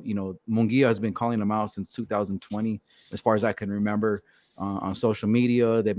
He's been wanting that fight for the longest. So it is disappointing to see this, man. And I really don't think that. Again, I don't think that he's afraid. I think he's just satisfied where he's at. He's just satisfied making this money, and he can care less what anybody else thinks. So we'll see, man. It's BS. Well said. Well said. Joe Habib, go ahead and talk to us, brother. Well, what do you think? Is he a victim of all this? Is it a mix of both? Does he bear the blame, or what do you think? I don't know if he's being told to say the things he says or if he really means the things he says, because a lot of times when opponents' names are brought up, like Andrade and Benavidez, he gets very upset and he becomes evasive, and that just doesn't look right. Something has to be up there. I don't ever insult a fighter. I don't question a fighter's, intestinal fortitude. That's not what I do. But what I can say is I don't like this matchup at all as a fan. I mean, if you like it, you like it. That's up to the person to decide whether they like this matchup. I don't like this matchup with Suleki. Chris Eubank would have been a great opponent. I wouldn't have hated that fight. Even Irislandi Lara, he moved up to 160. That would have been an okay fight. That wouldn't have been a horrible fight, right? I know that Benavidez has Lemieux. I know Andrade's got his fight going on. But, you know, Suleki, I'm just not crazy about the matchup. I'm really not. So I have to blame him more than anything because he's the fighter. He's the brand. He's the one that's saying these things. He's the one when he's being asked questions, he has to answer them. His manager's not answering the questions for him. Al Heyman's not answering the questions for him. He's the guy out in front. So as the fighter, you have to be held accountable for your actions and you have to be held accountable for the things you say. And you can't be talking all that rah-rah. And then when it comes time to be about that rah-rah stuff, you know, you're fighting Suleki. So it is what it is. Like I'll watch the fight, but I won't be highly interested in it, and I won't be sitting on the edge of my seat while I'm watching it. Absolutely, Deb. Just give us a moment. Let's first go to Johnny Sig. What are your thoughts, brother? Is he a victim of getting ducked, or is he made some bad decisions? Combination of both. How do you see it? Combination of both. Bad decisions. There's a lot of people he could be fighting right now, and I don't want to shame anyone, but let's, you know, I'm not trying to get one for the ladies. Like, I'm not trying to be like Tupac over here, but let's look at Katie Taylor versus Amanda Serrano. That's the best fight in women's boxing that can happen on this planet right now that we know of. And they're doing it. Where's the balls on some of these fighters? Like, I'm going to throw it out there. I'm going to be honest and keep it real.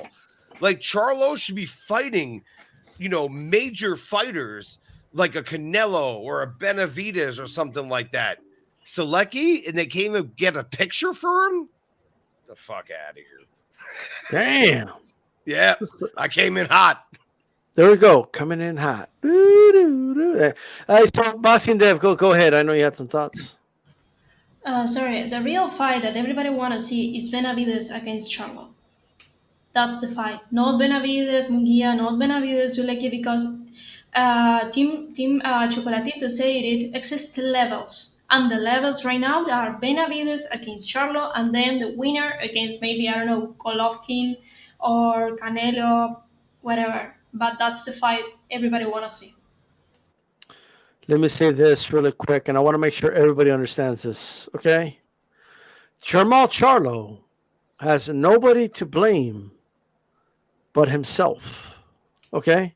Now, I'm not saying it's a full blame or anything like that, but look, you were offered a lot of money to fight Canelo a couple years ago.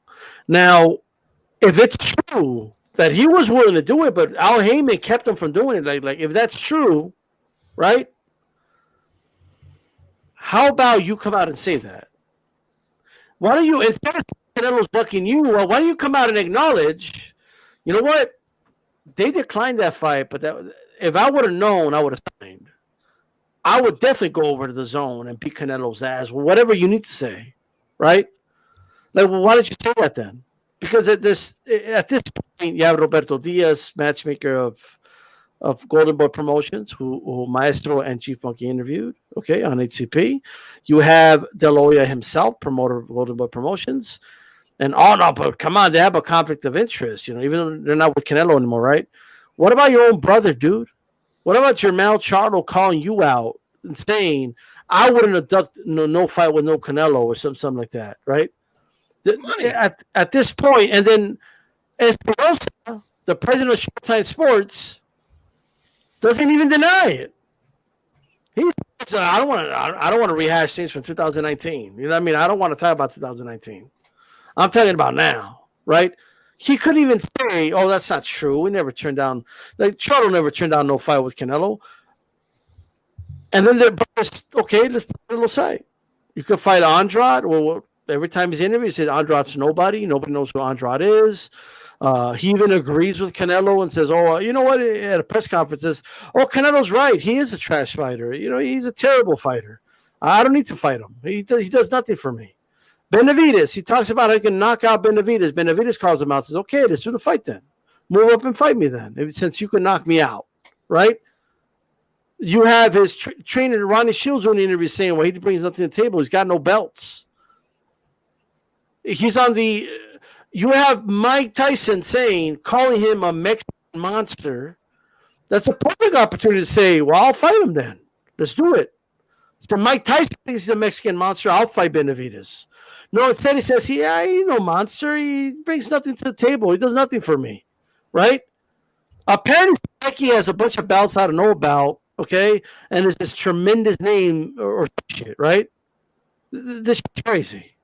You're about to fight Suleki, dude, right? Now, okay, I'll be okay with Suleki fight if it didn't mean I don't see you till next year. So if people complain about, Canelo fought Yildirim. Yeah, bro, but 2 months later, he fought Billy Joe Saunders, though. 2 months before that, he fought, Callum Smith. When is Jermall going to fight again? Now, I have two parts. There's D-Style, Eric, the human, and then there's D-Style, the fight fan. Okay? The human looks at him and he says to himself, well, look, he's probably going to make, I don't know what he's going to make, but he's going to make a good amount of money fighting Suleki. He's feeding his family. He's taking care of his, he's paying his bills. He's doing his thing. Hey, shout out to him. But the fight fan looks at that and says, dude, like, you're ripping us off. Like, you ain't doing shit for me. Okay? And we have too many defenders of Jermall Charlo, in my opinion, out here, okay, capping for the dude. All right. I'm so against capping, I stopped wearing caps during the show. I'm just saying. Okay. No offense to 408 and Sasha. All right. Or Maestro for wearing the caps. But that's all I got to say. Anybody want to add anything else before we proceed? About Jermall? No, the funny thing is, and I said this before, I actually said it to Joe once off the air. I said, unfortunately for Jermall, when people think about him, they just, think about both Charlos. Jermall speak to people. Hey, what do you think about Jermall Charlo? Well, I don't like what he did in that restaurant. Hold up. He wasn't responsible for that. Oh, well, he's been ducking Canelo. No, that was Jermall that didn't get the Canelo fight. It's got nothing to do with Jermall. I almost feel like Jermall might even be bigger if it wasn't for Jermall, to be honest. I think a lot of people still get the two of them confused. They don't remember that the E is the smaller twin and the A is the bigger twin. And they think about them as one person as opposed to the two separate individuals that they actually are. And I'll just leave it at that. Yes, absolutely. That's well, shout out. Lee Grove says Benavidez brings nothing to the table except severe threat of a defeat for money that wouldn't satisfy his standard. Shout out at this point is where he's looking at. It's only for life-changing money. So there you go. Well, that's what it is, and we've got to call it for what it is. But at this point, it doesn't look like he's going to get the Canelo fight. Canelo's going to fight at 175, dude. You're still at 160. By the way, that post-fight interview he gave where he was like, if Canelo wants to fight me, he needs to come down to 160. Like, dude, what are you doing? You know what I mean? Like, what? I don't know. It is what it is. Big news. Lomachenko. Right? Vergil Lomachenko, ladies and gentlemen. The one and the only, Vergil Lomachenko, is going to be leaving Ukraine. He's seeking, I don't know if this is still the current news, but he was seeking permission to train outside of Ukraine so he could go ahead and fight Kambosos for the light heavyweight championship of the world. So I have two questions, right? And I want to be as fair as possible here. Just 2 days ago, I was calling Kambosos out for not fighting Devin Haney because I kept saying, you know what? Like, we don't even know how long Loma's going to be in Ukraine. Obviously, Tank's not going to fight you because he's fighting Rolly Romero. So what are we waiting on? Well, why don't you just fight Devin Haney? Now, granted, just a couple hours after I said that, then this news came out, right? So I want you guys' thoughts on two fronts. One front is, what are your thoughts about Lomachenko fighting, Kambosos for the lightweight championship? And connected to that, okay, where does this leave Devin Haney, right? So Joe, we'll start with you. I think Devin Haney might get the call here. I'm not sure that Lomachenko could be ready. I'm not sure. So I have a feeling Devin Haney might get the call. Could be wrong, though. I definitely could be wrong, but something's telling me Devin Haney's going to get the shot. I think it's going to be too complicated for Lomachenko right now to get everything squared away and be ready for a Kambosos fight. So that's just my opinion. So you are favoring, or not favoring, but your prediction is that more than likely he's going to be fighting Devin Haney still. I believe so, yeah. Okay, all right. Shoeshine, what do you got, brother? I think the Lomachenko fight is well deserved. If Teofimo Lopez is moving up to 140 pounds, you go to the next logical step, and that's the former unified champion and Lomachenko. That's who I want to see fight. He's willing to go down to Australia. That's the fight I want to see. Where does that leave Devin Haney? Devin Haney's young. You know, he's got this paper title, actually. So there's plenty of opportunity at the zone. And if Eddie Hearn is going to advocate for him, he should make the fight with the next biggest star in that division at the zone. And when I say star, I'm just saying in terms of popularity with young boxing fans. And he should attempt to make a fight with Ryan Garcia. That's a big money fight for young people, right?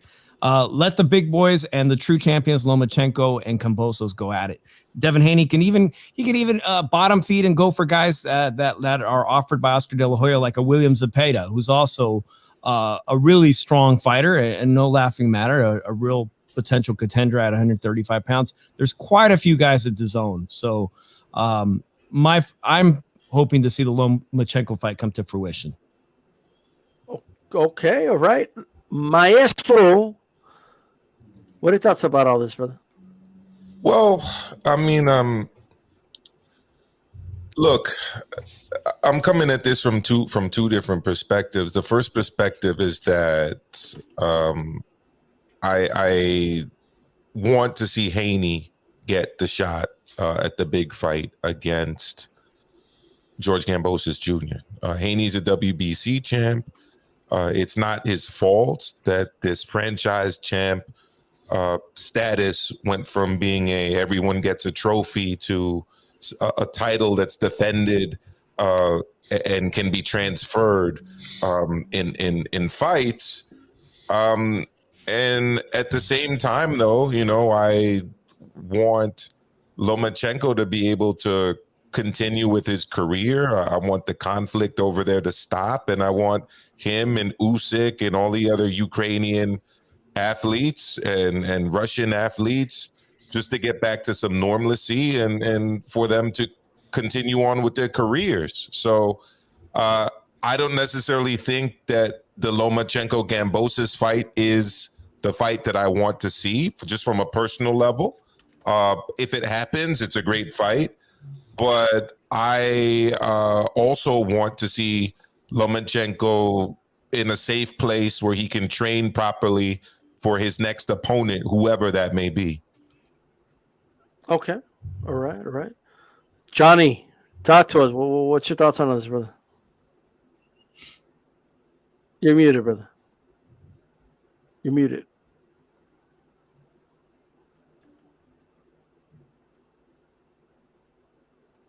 Yeah, you got to unmute yourself. He can do it. Okay, he's frozen. Okay, we'll get back to you, brother. Sasha, what are your thoughts on this whole situation here? I'd like to see the Lomachenko fight. I don't think we're going to see it. I'd be very, very surprised if he was about to just leave Ukraine to train for a fight in the current situation. I also don't know how I feel about that either. I don't think it's a good move. I think there's just more to life than sport, I suppose, especially with everything going on. So I don't see it happening. If it did, I mean, Haney's got loads of options, but it's funny when he's in a funny situation then, because does he take a mega fight and then risk losing his opportunity down the line? Or, you know, what does he take a mid-level fight? I mean, there's Maxi Hughes, obviously from the UK. He holds the IBO. Obviously, think what you will of the IBO, but that's a decent fight to keep him, you know, ticking over in the meantime if Lomachenko is to go on and fight Kambosos. But I personally just don't see it. I think Haney's still got his opportunity. Okay. All right. So you think it's more likely he's going to fight Devin Haney than Loma? Yeah. Okay. All right. Off the ropes. How do you feel about it, brother? Yeah, I think so too. I feel like Devin Haney will get the green light to fight Kambosos. I would love to see Lomachenko, but I just feel like something is going to stop this fight from happening where Lomachenko might not be able to get over here, other situations. And yeah, we just want to see all these, all these fighters that are over there come back home. And first and foremost, yes, they're taking care of their family and their pride. But look, man, I feel like Devin Haney might get the nod. It's still not a bad fight. And I do see it that way too. I think if Devin Haney was a fight, at least like another good fighter, he might lose his opportunity. And I think that's why he is actually not just for his pride, but he's also looking to get this fight just in case of an opportunity like this happens where he doesn't get the chance to fight Kambosos and get all the belts from him. But I feel like Haney's going to get this one, and I still don't think it's a bad fight, man. It's good stuff, and let's see what happens with Lomachenko, man. Okay, all right, Maestro. If you don't want to, if you don't mind, I know you talked to Bob Arum. Or did he tell you anything about this? Well, I asked Bob Arum this directly at the final presser for the Berlanga Steve Rolls fight this afternoon at the MSG, and his response was that this is above like his pay grade.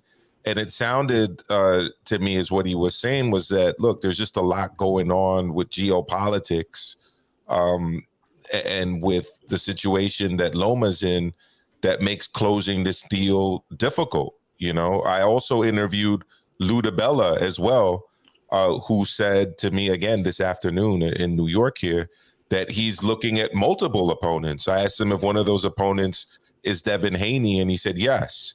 So I don't think that this fight is anywhere close to happening. I'm doubtful that it will happen. The fight that is between Lomachenko and Kambosos. And look, Lomachenko's in a difficult position if you think about it, because he's put himself in the conflict zone. And for those of the boxing fraternity who often question the manhood and the toughness of fighters, I can only imagine what they'll say about him if he leaves the Ukraine before this conflict is over. And, I'm not condoning that type of behavior. I think it's abhorrent, actually. But the fact is, guys like him and Usyk made the decision to go out there to participate in the conflict. And I think that if they leave before that conflict is over, that, the people who are supporting them being there are not going to take too kindly to that. And then they won't have very nice things to say. I'm just thinking about, the toxic space that is Twitter, and it's oftentimes YouTube, and like the kind of things people will say. So it sounded to me, having spoken to Arum and to DiBella today, that this isn't a fight that's going to be happening soon anyways. Look, the way I feel about this is, obviously, I know the most I've ever heard Arum say is that they agreed in principle, which in boxing means you haven't agreed to anything, right? In boxing, you have to have it signed, and to me, if the Lomachenko situation is complicated and it's not going to happen soon, look, Kambosos has been like, this dude is still on his victory. Like, there he goes. Like, he's still on a victory lap. He's still doing victory laps. He's still posting about how he's the emperor, and like, what emperors do? They keep the throne. Okay, like they keep proving why they belong there. All right. I don't want to make too much out of this, but you looked at Devin Haney in the eye and you told him, I will fight you after I beat Teofimo Lopez. That's what you told him. Okay? That's on camera. That's what you said. And I've always said the only fight I'll kind of give him a pass for if he doesn't fight Haney is Lomachenko. That's it. Well, brother, if the Lomachenko fight's not going to happen, it is time for Kambosos to step up and fight Devin Haney. All right? I think like if point blank period, I don't want to hear about no Ryan Garcia. I don't want to hear about no tuna fight. I mean, I don't want to hear about any of that. It's time for How you to about fight Devin Kobe? Haney. How about Comey? Comey, no Comey. No Comey? No. Comey lost to Loma, so we'll put him to the side for now. You know what I mean? I think the fight to make is if he cannot fight Loma, is definitely Devin Haney against Loma. I'm sorry, Devin Haney against Kambosos is the fight to make. That's my opinion. All right. Shout out to In the Ring with Christine in the chat. How are you doing? All right. I do have a poll up who you guys believe he will be fighting. And right now, on the poll, Haney is 43%, Loma is 36%, and 21% is someone else. Okay? Is there anyone on this planet that any of you will be okay with him fighting other than Loma or Haney? All right? Shoeshine, anyone else you'll be okay with him fighting at this point? I wouldn't mind seeing a rematch with Teofimo Lopez. Yes, sir. Yeah. Okay, all right. I agree. Okay, all right. Sasha? Yeah, I agree with that. I'd be happy to see the Lopez rematch, definitely. Okay. All right. Johnny Sig? Well, the thing was, I thought with that fight is that, Teofimo obviously had a great skill set, but he wasn't ready for the Matrix. He wasn't ready to deal with certain things. So I think he's well deserved to try it again.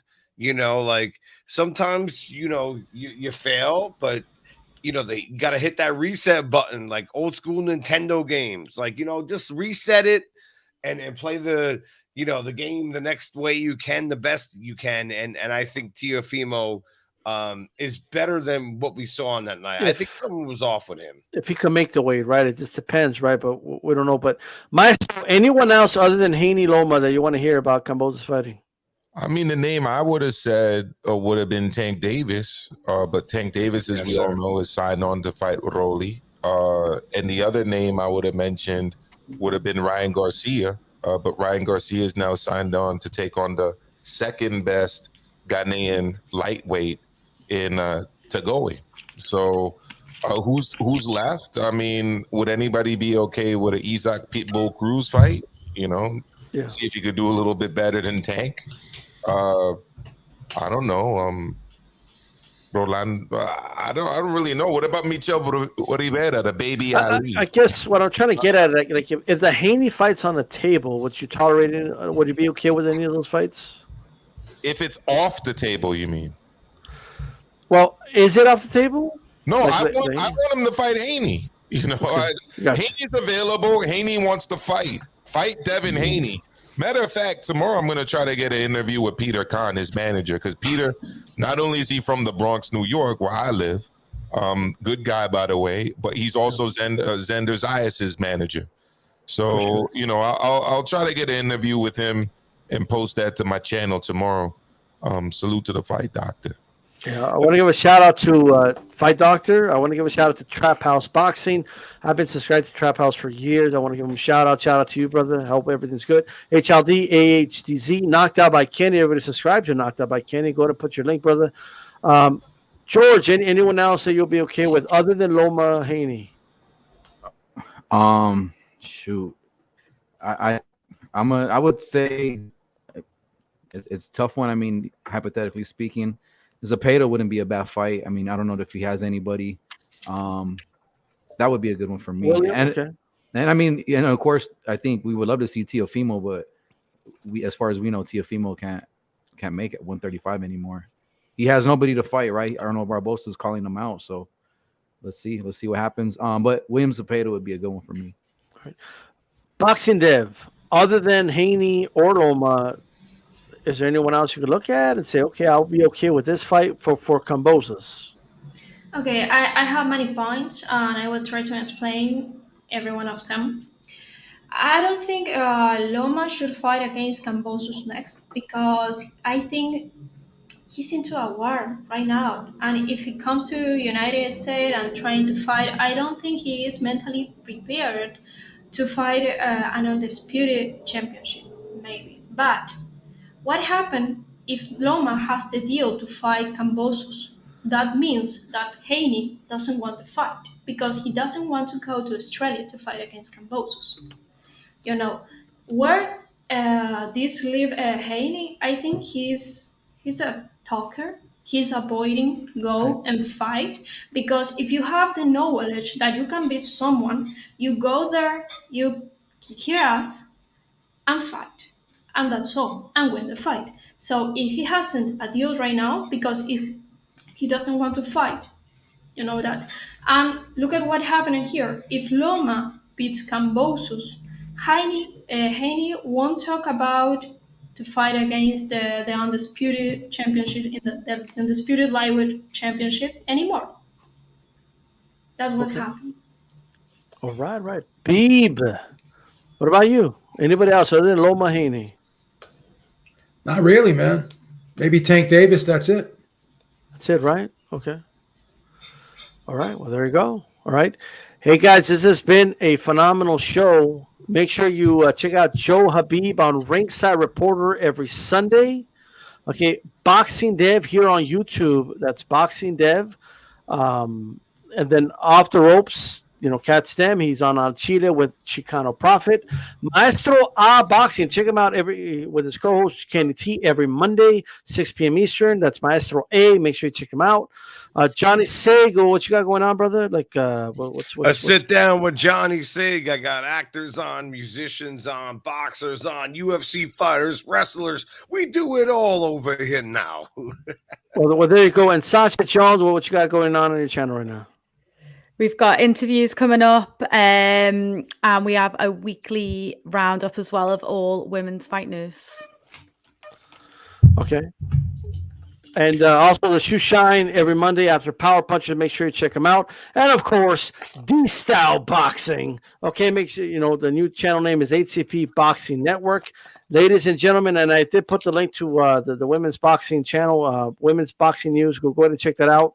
Okay, so you guys get ahead and subscribe. I want to thank everybody for joining us. This is D-Style Boxing. Keep it boxing. We're out of here.